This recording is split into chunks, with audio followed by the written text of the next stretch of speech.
Let's talk about Brooklyn. Kyrie, man, he was in his bag last night. 34 points as the Nets held off the Knicks late. Still doing it without Kevin Durant. We just talked about him. He'll now reportedly be sidelined for at least another week or two. They're being very cautious with him. Nets being very, very careful not to rush him back. So, Metta, will the Brooklyn Nets have enough time to mesh into true championship contenders when KD returns? Haven't played many games together, those big three. You can win a title with two of them. You just pick any two. You know, you got an opportunity to win a title. Facts. You pick three of them.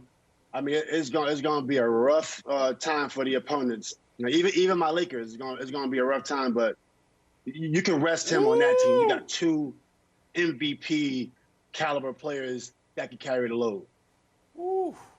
Ooh, yeah, I got two right here. Unfortunately, I don't have the James Harden jersey yet. We got KD, so we got to put KD down. Did you hear the man, Nick Wright? See, this is where it gets juicy on this show. I've been saying it before the season even started. Everybody got all these question marks around James Harden. Who is he? You know, can he come in? Is he out of shape? He's 15 pounds overweight. These dudes are putting together. It's too much offense. And yes, Nick, we can start talking defense now. And now my only point with defense, because it's mid-March, on this show we said we can't talk defense until mid-March is when guys start really getting into it. It doesn't matter. Defense doesn't matter for this team. It's too much offense. You got three guys averaging 25 points or more. James Harden last night had 15 rebounds, 15 assists. He had a triple-double. The way they're doing this, Nick, you have to respect it. James Harden came in and made them a contender, and what they've done the last 15 games or so, now it's almost like, you know, it's their championship to lose. Okay, so you're right. Yesterday was the day that you announced that we could start discussing defense, and I would like to applaud your beloved Nets for one of their better defensive performances of the season, holding the high-scoring Knicks to 112 points on a game that came down to the last possession. It's an outstanding victory. Also, I'm very surprised to hear Brandon and Metta essentially say Kevin Durant's a luxury piece. Not necessary. KD, who went to Brooklyn so he could finally be somewhere he was needed, now all of a sudden it's like, hey, is KD going to be the best third option we've ever seen? I don't know. It's just what people are saying. But Metta, I just want to ask you, because you were on a lot of really good teams. You won championships. You were on excellent Pacer teams as well. Here's my question to you. What was the best team you were ever on that was bad defensively?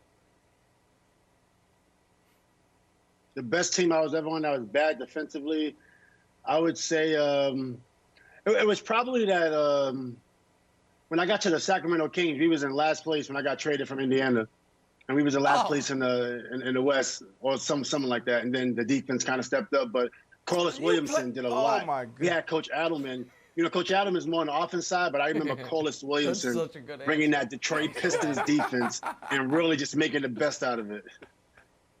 You heard that, Brandon? Brandon, I don't know if you heard that. Metta was on a bunch of great teams, and he's like, let me tell you the best bad defensive team. That team I was on in Sacramento with Corliss Williamson. Those vintage Kings of the late 2000 aughts. It's an awesome memory. I'm just saying. We got a defensive stopper here. It's like you guys telling me I can't talk about the Suns. We're not going to talk about the Sacramento Kings on this show, Wildes. Come on. Come on. All right. Okay, go ahead, Jenna. Pepper's telling me Jenna next. I'm going to save it. I'll text Ron. I'll text Metta. No, you're not going to text Ron. All right. Well, the show's better when it's actually on camera, but we'll videotape you texting him. Metta, tell us a little bit about what you're working on there, the X versus X Sports app. Oh, yeah, thanks for letting me get a little plug. Yeah, X vs. X Sports is basically designed to find out who's the best player in the area. I was always interested in that. When I retired from the NBA, I still wanted to play because, you know, you miss that excitement from playing in front of fans and seeing who's the best. And I did about 17 years. I wanted to do 20. So then I said, you know what?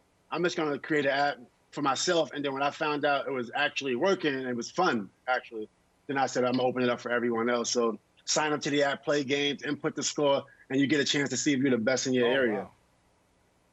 Wow. That's Nick, awesome. you're definitely not going to make the cut. That's really cool. Nick's not going to make it. Yeah, Nick, no more wants just to put talk. his arm or his Sign leg. yourself Don't give up, it like buddy. a tennis ball or something. Shots fired. But it's actually cool because you don't Metta, have to be thank like you. an elite player. You keep your recreation. Absolutely, thank you. Well, that's perfect for Nick. That's exactly what he is. Not quite an elite player. It's just for recreation. It'll be absolutely perfect. Thanks for joining us. Great insight. Really appreciate having you on this morning.